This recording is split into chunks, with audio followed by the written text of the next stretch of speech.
క్రీస్తునందు ప్రియ దేవుని బిడ్డలారా, కల్వరి పిలుపు పరిచర్యలు వీక్షకులారా, మీ అందరికి మా వందనాలు తెలియజేస్తున్నా. ఈ యొక్క శ్రేష్టమైన సమయంలో దేవుడు మనలందరినీ ప్రేమించి ఈ విధంగా మీ ముందుకు నన్ను నడిపించిన విధానాన్ని బట్టి ఆ దేవునికి ఎనలేని స్తుతులు స్తోత్రాలు చెల్లిస్తున్నాను. ప్రియ దేవుని బిడ్డలారా, దేవుని యొక్క మాటలను వినటానికి సిద్ధపడండి. చక్కగా ఈ యూట్యూబ్ ద్వారా దేవుని యొక్క మాటలను వినిపించాలి. అనేక మంది యవనస్తులు ఆత్మీయంగా బలపడాలని, యవన బిడ్డలే కాదు అనేక మంది ఆధ్యాత్మికంగా బలపడాలనేది ఈ యొక్క కల్వరి పిలుపు పరిచర్యలు మరి వర్తమానాల ద్వారా మేము మీ ముందుకు వస్తున్నాం. ఈ కల్వరి పిలుపు పరిచర్యలో అన్ని రకాల పరిచర్యలు కూడా దేవుడు మాకు ఇచ్చిన దాంట్లో మేము ముందుకు నడుస్తున్నాం. ఈ వాక్య సందేశాల ద్వారా మీరు బలపడుచున్నారని మీరు మాకు చేసే ఫోన్ కాల్స్ ద్వారా మాకు తెలియచున్నది. దేవుని బిడ్డలారా, దేవుని యొక్క వాక్య భాగంలోనికి వెళ్దాం. చిన్న ప్రార్థన చేసుకుని దేవుని యొక్క వాక్య సందేశంలోకి వెళ్దాం. ప్రార్థన. ప్రేమ కలిగిన తండ్రి, సర్వాధికారి అయిన దేవా, స్తోత్రాలు కూడా మీకే వందనాలు చెల్లిస్తున్నాము నాయన.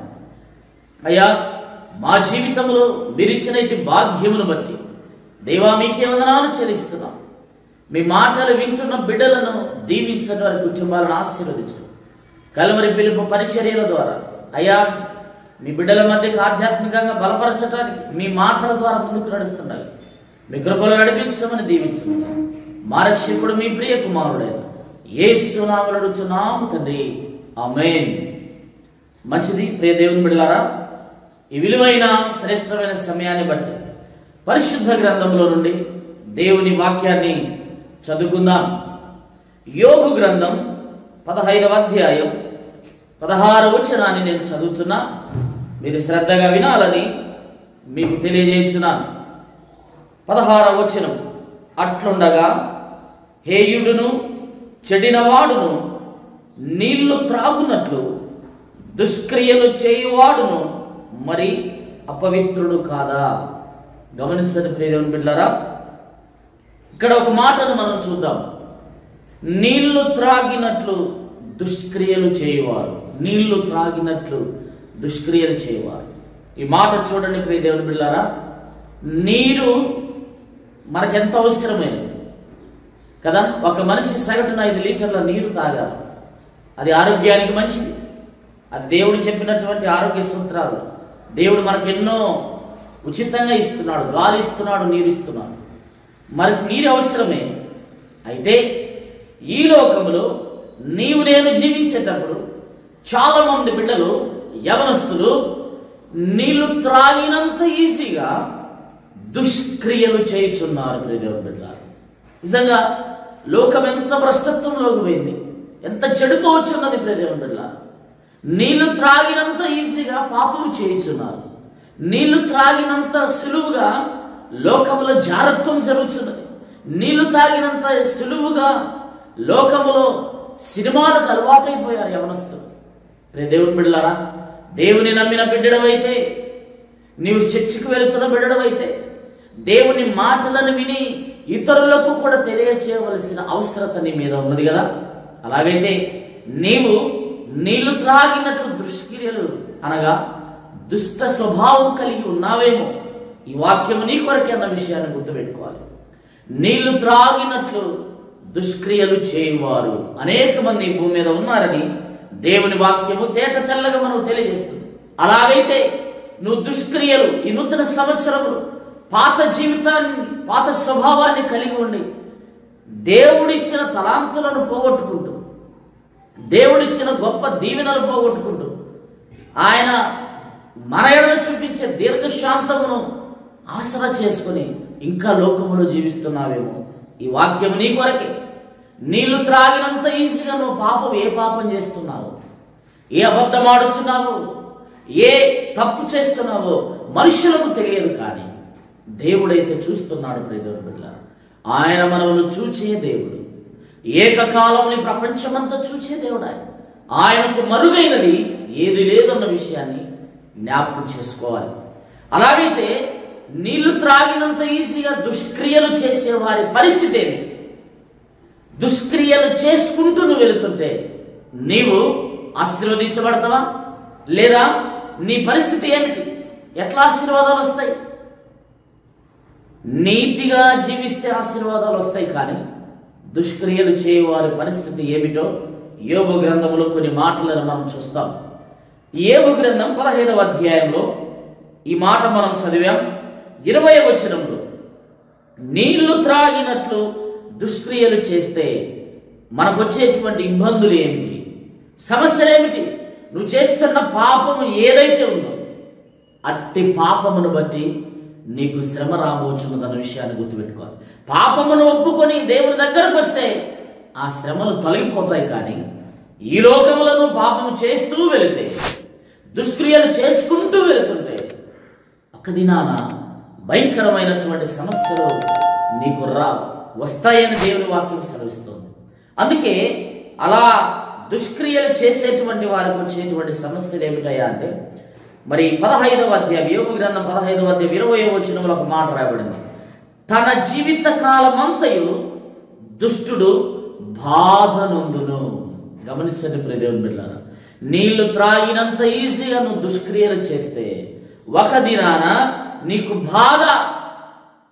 అందుకే లూకా సువార్తలో వైద్యుడైన లూకా రాసిన సువార్తలో 16వ అధ్యాయంలో 19వ వచనంలో మనం చూసినాం.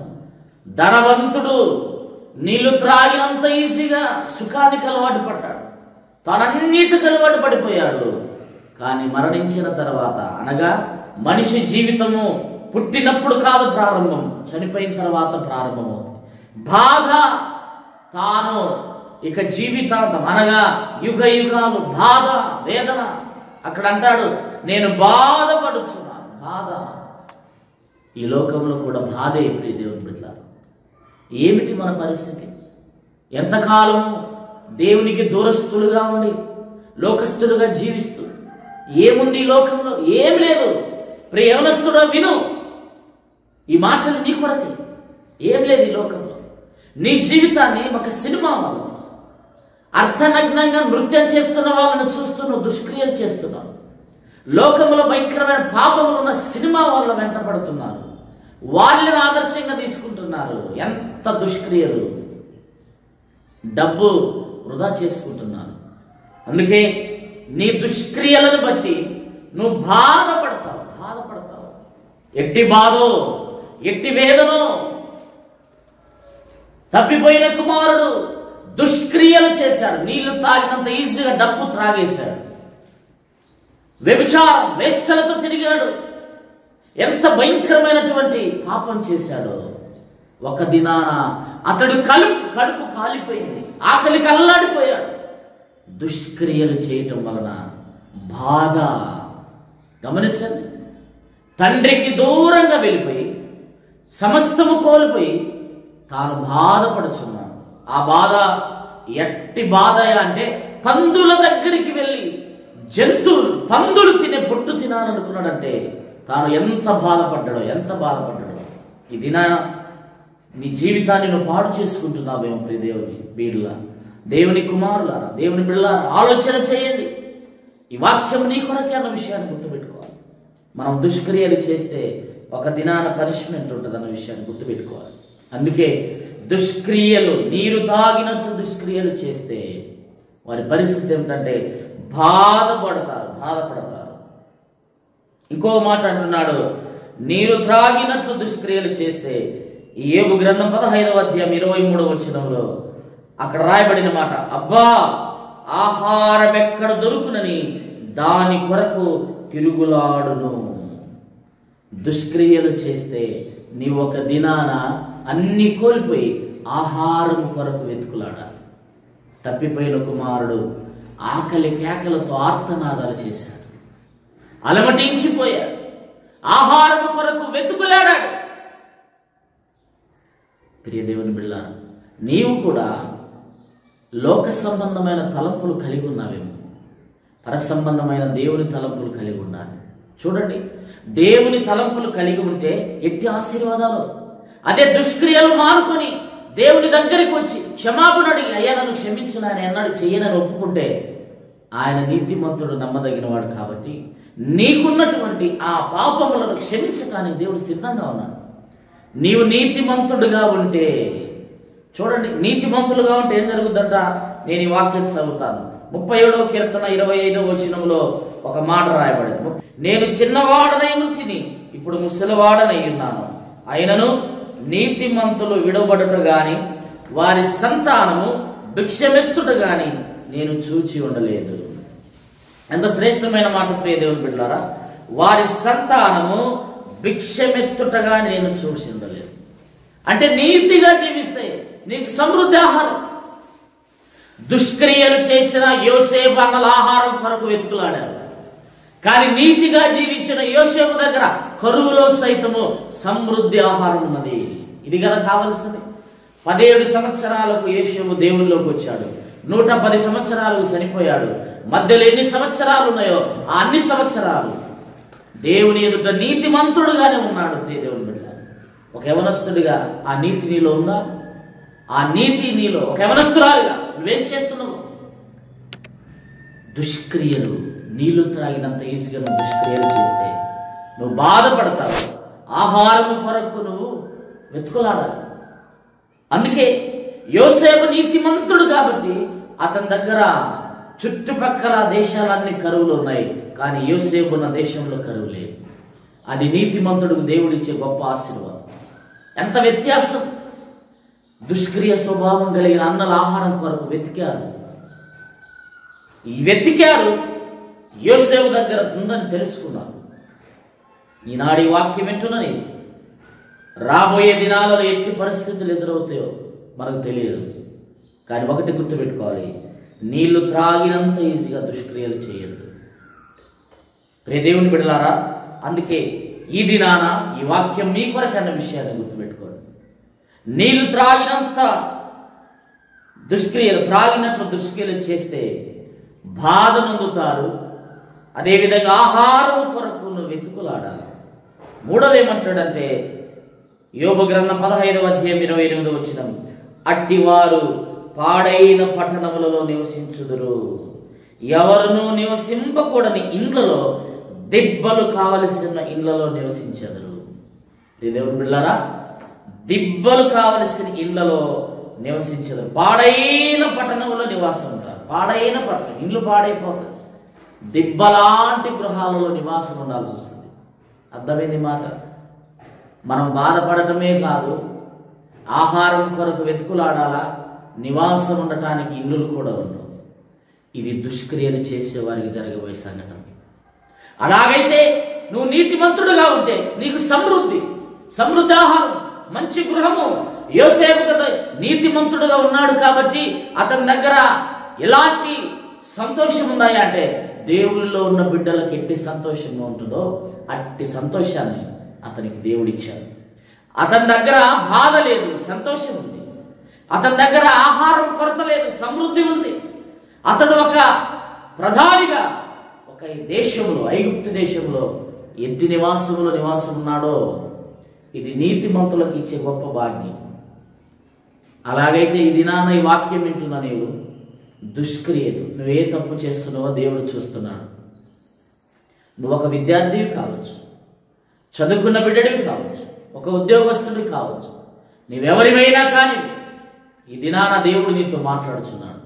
నువ్వు అబద్ధం ఆడుచున్నావేమో దేవుని దగ్గర నీ కార్యములు ఎట్లున్నావో, నీవు నీ హృదయంలో ఎలాంటి దుష్క్రియలు ఉన్నాయో దేవుడు చూస్తున్నాడు. ఖచ్చితంగా ఆ దుష్క్రియలను బట్టి పనిష్మెంట్ ఉంటుంది.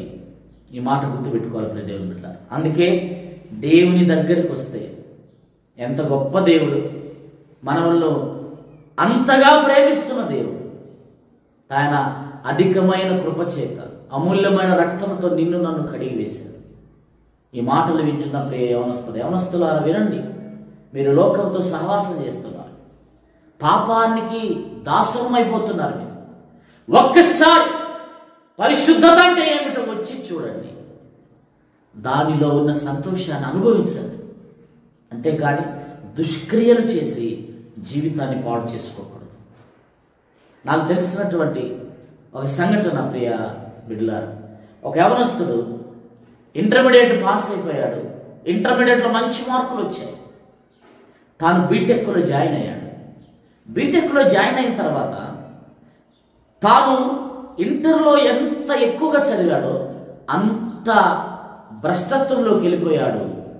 బీటెక్లో జాయిన్ అయ్యి ఒక్కగానొక్క కుమారుడు. ఈ దినాన ఒక్కగానొక్క కుమారుడు ఉన్న కుటుంబాలలో విషాదాలు అలుముకుంటున్న కారణం దుష్టుడు అక్కడ తిష్ట వేశాడు. అందుకే జాగ్రత్తగా ఉన్నారు. ఈ యవనస్తుడు తాను చదివిన 4 సంవత్సరాలలో ఒక్క సంవత్సరం కూడా పాస్ అవ్వలేదు కదా, అది పక్కన పెడితే ఎక్కువగా జారత్వానికి అలవాటు పడ్డాడు.